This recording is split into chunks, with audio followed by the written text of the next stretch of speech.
Hey guys! It's time to take a look at shiny Pokemon from a generation that got plenty of attention more recently, Gen 4. We'll be reviewing them all and making changes based on how difficult they would be to shiny hunt in a game like Scarlet and Violet, feedback I've heard online, and my own personal opinions. Let's get started. The Turtwig line's shinies seem to be the most popular out of the Gen 4 starters, but I found that there are still mixed opinions on them, especially for Torterra. These Pokemon are perfect for seasonal inspired shinies. Do you like the spring, autumn, or winter shinies most? Infernape shiny is usually the least liked in the Chimchar line. It's theorized that the red color in the original shinies for this line are meant to reference Sun Wukong. I think we could keep that inspiration, but adjust the colors to be a bit more drastic than the originals, especially for Infernape. The middle stage Pokemon in the Piplup line seems to be the most disliked Gen 4 shiny starter, with opinions on Piplup and Empoleon being mixed. An obvious choice for these Pokemon is to make them black, white, and gray to reference Emperor Penguins. If you're liking this video and want to see more videos like it for the upcoming Pokemon generations, hit that subscribe button so you can know when the next video in the series comes out. Staraptor gets a brown shiny with some nice purple details. The lack of additional color on the brown Starly and Staravia make them more contentious though. Since the line has Pokedex entries about being a bit more aggressive, I think a nice bright red shiny would work well. We'll give this update to Staraptor too, so that it matches its pre-evolutions. Bidoof and Bibarel don't have the best shinies. How about some teal shinies to reference Bibarel's normal and water typing? I like Kricketot and Kricketune in their yellow-orange shiny colors, but there are a few people who disagree. If their original shinies aren't your thing, here are some brown shinies to reference wooden instruments. The Shinx line going from blue to vibrant yellow is great. Works well with their electric typing and being based on lions. When Pokemon Diamond, Pearl, and Platinum came out, I heard of so many people shiny hunting for Budew and Roserade. The final evolution's shiny with the purple and black rose bouquet is really elegant. Granados and Rampardos changing from gray and blue to brown and red is liked by most shiny hunters. The other fossil Pokemon, Shieldon and Bastiodon, have more mixed opinions on their shinies though. Some people like how intense the highlighter yellow and navy on them is, but other people find it unappealing. Since it's been theorized that the Pokemon are partly inspired by bulldozers, how about making their shinies yellow and black to look even more like them? It's pretty much universally agreed that Burmy and Wormadam have bad shinies, but hey, at least Mothim gets a nice shiny. Nice. Let's give Burmy and Wormadam new shinies that work with their different forms. The Plant Cloak form can have red leaves to match autumn colors, while the Sandy Cloak can turn light and gray to match stones and white sand. When I think of trash, I always think of dull greens, so that could be used for the Trash Cloak forms. Orange Combee and Vespiquen are pretty nice. Pachyrisu's blue streak changes to pink, and his cheeks become more orange with this cute shiny. Weasel and Floatzel go from orange to a golden yellow when they become shiny, which is usually liked. Unfortunately, Cherubi and Cherum weren't given the best shinies, though the Overcast form of Cherum isn't bad at all. Since the Pokemon are based on cherries and cherry blossoms, I think just making them look like darker cherries and lighter pink cherry blossoms would be a nice and simple change. Gastrodon is one of my favorite Gen 4 Pokemon, so seeing their and Shellos' shinies was a bit disappointing. The Pokemon has two distinct forms and colors depending on the location you find them in. Since you can't find these forms together, it would be fun if the East Sea got the colors of the West Sea Pokemon and vice versa. Shiny Apom gets the stamp of approval from most fans, but less people like Shiny Ambipom.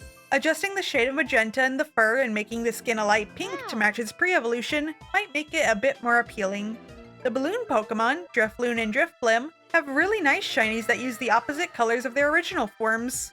Baneri and Lopunny are adorable Pokemon whose pink and brown shinies match well with their cute look. A shiny that some Pokemon fans don't like too much is Mismagius's. If you're not a fan of this yellow shiny, here's an alternative option where it gains the teal and pink colors from Misdreavus. Honchkrow gets a pretty common shiny, turning magenta. Like many Pokemon who get changed this color, some people like it while others don't.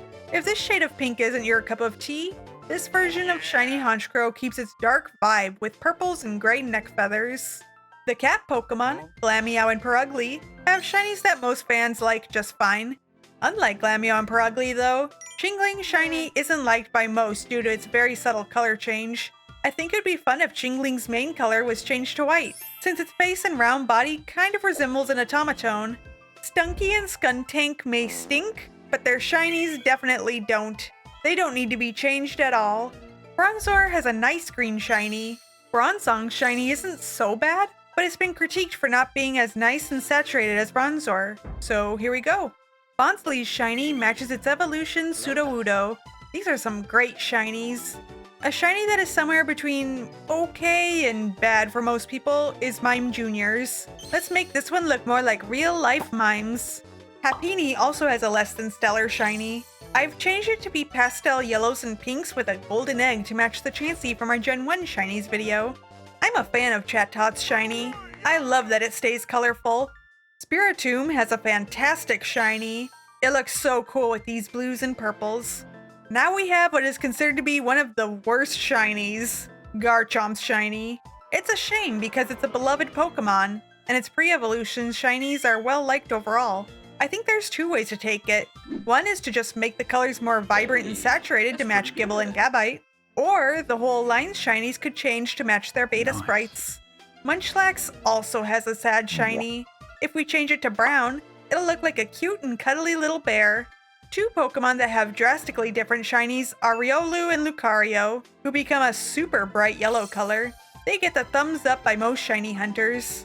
Shinies for the Hippopotas line get a thumbs down instead. The greenish hues may have been included to make the Pokemon look a bit more like green camouflage. I think this could be emphasized further to make the association more obvious.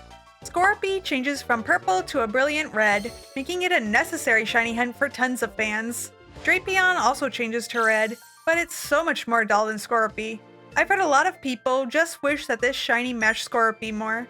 Shiny Croagunk and Toxicroak transition from blue and red to teal and magenta. The color change isn't as drastic as some Pokemons, but they're still great. A Pokemon with an even more subtle shiny is Carnivine, with the body just shifting to a slightly more yellow-green color and the round stem under its head getting a little bit lighter. It can still look like a Venus flytrap, but change colors a bit more than that. While a lot of Venus flytraps are green, there's also a variety called Red Dragon Venus flytraps that are all red that the shiny could look like instead. Finneon and Lumineon have more obvious shinies than Carnivine, but opinions on them seem to be mixed. When I think of Luminance, the first color I think of is yellow. These bright fish would be easy to spot in the wild. Mantique's shiny is a bit too similar to the original colors. In our Gen 2 shiny video, Mantique's shiny was changed to pink to reference a rare pink and black manta ray found in Australia. So let's change Mantique's shiny to also match this cool animal. Some people like Snover and Abomasnow shinies. Others think they're just okay, and others still think they're just bad. I love the idea of their shinies looking like pine trees that aren't covered in snow. This would be a nice change too, because we could use some more good green shinies. Weavile also has a shiny that has gotten mixed reception. As an alternative, the shiny could be changed to a teal blue to highlight its ice typing. Or the shiny could match Sneasel's original color scheme from the Gold and Silver games, which some of you had suggested in our Gen 2 shiny video. Here's how its pre-evolution's shiny could also look like with those old colors. Out of the whole Magnemite line, Magnezone's shiny seems to be the least favorite. It could be changed to match its pre-evolution shinies, but since some people have said that those two are more difficult to shiny hunt in Scarlet and Violet because of the new textures and lighting, Magnezone's shiny could also get a more rust brown look to it. Licky Licky changes from pink to yellow in its shiny, and it looks pretty good. Rhyperior's shiny is more obvious than Rhyhorn's and especially Rhydon's. Even so, it's not liked by some people in the community. Rhydon had a pink shiny in Pokemon Stadium 2, so we could do something similar for Rhyperior's shiny, making it a bit darker, or maybe making the Pokemon a dark purple with copper accents. Tangrowth has a fun shiny, with its body changing to look even more like real-life vines. Electivire is a shiny that's usually considered to be bad, and its counterpart Magmortar's shiny has gotten mixed reception. We gave Electabuzz and Magmar dark blue bodies with yellow and orange accents before, so let's do the same for their evolutions. Another Pokemon whose shiny we can change to match pre-evolutions we changed in the past is Togekiss. This Pokemon's original shiny is so subtle. Here's a pink and green option similar to Togepi and Togetix's changed shinies, inspired by the flower crown versions that you could get in Pokemon Go. Yanmega, on the other hand, has a great shiny. It may not be as eye-catching as the blue Yanma, but its duller blue color combined with the magenta eyes and spots, it looks great. Leafeon and Glaceon are well loved by the community, but their shinies have left fans disappointed. For Leafeon, so many people want an autumn colored shiny, so here's how that could look like. I think Glaceon's shiny could go plenty of ways. I personally like the idea of a purple shiny, but a more interesting concept could be to make it light pink. This coloration is based on pink snow and ice, which occurs when algae starts to grow inside. Gliscor has a distinct baby blue and yellow shiny that doesn't need to be changed. Unlike Gliscor's shiny, Mamoswine's shiny could definitely use a change.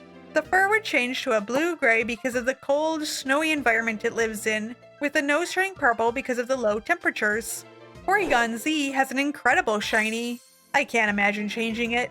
Maybe not as phenomenal, but still good, as Gallade's shiny. No need to change this one either.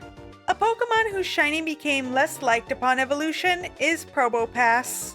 Plenty of people like Nosepass's shiny for being a nice golden yellow, but for some reason Probopass changed to a sort of sandy color. Changing its shiny to the old golden yellow might make more people enjoy it. Speaking of evolutions that changed the shiny for no reason, what happened with Dusknoir? I think most of us would agree that making its shiny red like Duskull and Dusclops would be cooler. Frostlass has a shiny where the only noticeable change is the bow color, and even then it just shifts from red to magenta. Since the Pokemon is inspired by a spirit haunting the snowy mountains, I think it could be cool if its shiny was different shades of blue, which looks both ghostly and cold. If this doesn't seem different enough though, here's another version that could be spooky to encounter at night especially. Groudon changes from orange to a bright red. This looks great, and the detail of keeping the different form's eye color is a nice touch. I personally think that the Lake Trio have nice shinies, but there are some people who wouldn't agree with me on that. Maybe the yellow body color of the original shinies could stay, but we just changed the head and gem colors to make them more distinct. Since this trio's original colors use red, blue, and yellow, maybe they could change to the secondary colors instead, orange, green, and violet. The original two box legendaries, Dialga and Palkia, don't have the craziest shinies. While some people are okay with green Dialga, fewer people are happy with Palkia's shiny. Representations of space and time tend to look pretty cosmic, so I think making these Pokemon shinies a dark blue, almost black to represent that, with yellow details to mimic stars, would be interesting. While some would say that Heatran's shiny is an improvement on the original colors, they're just as likely to say that they aren't a big fan of it. Two fun choices would be to make the shiny black with glowing orange spots to hint to cooling magma, or it could be a blue shiny to look like blue lava. Regigigas has a shiny that doesn't need any changes made to it. The third box legendary, Giratina, also doesn't need any shiny changes. For some people, this is the best shiny in Gen 4. Cresselia has a really lovely shiny. I love these colors for a Crescent Moon Pokemon. Fiona and Manaphy are given shinies that hardly change, which is a shame since they're mythical Pokemon.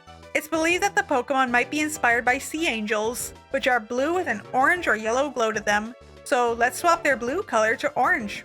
There are some who like Darkrai's shiny, but for others it's just not enough of a change. Making the shiny red to keep its edgy appearance could work well, and still make it look haunting. While Shaman has a more subtle shiny than some, the change to a more minty green seems to work well for a lot of people. And finally, we end things off on the Pokemon that was around before the universe existed, Arceus. The yellow color really amplifies its magnificence and power, while still making it distinct enough from the normal colors. I think that was around 90 shinies that we changed out of the 107 Pokemon introduced this generation. Do you think most of these Pokemon could use alternate shinies? Or should some be left alone? Let me know down in the comments. Bye!